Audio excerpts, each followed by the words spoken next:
मंडळी, ही भाजी आहे 2 ते 3 दिवस आरामात टिकते प्रवासामध्ये नेण्यासाठी ही भेंडीची भाजी. तर पाव किलो भेंडी व्यवस्थित स्वच्छ धुवून सुती कपड्यानं पुसून घेतली.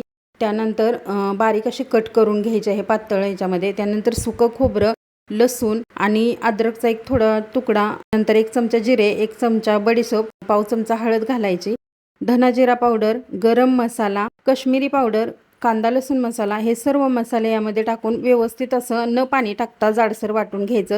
त्यानंतर एका कढईमध्ये थोडं तेल ओतलं. ही भेंडी आहे ती चिरून घेतलेली ह्या तेलामध्ये फ्राय करून घ्यायची आणि एका साईडला काढून घ्यायची. राहिलेल्या तेलामध्ये जिरा आणि मोहरी टाकून घ्यायची आणि जो मसाला वाटून घेतलेला आहे तो यामध्ये टाकून घ्यायचा. कढीपत्ता टाकायचा आणि त्यानंतर चवीप्रमाणे मीठ टाकायचा. हा मसाला 2 ते 3 मिनिट परतवून घ्यायचा.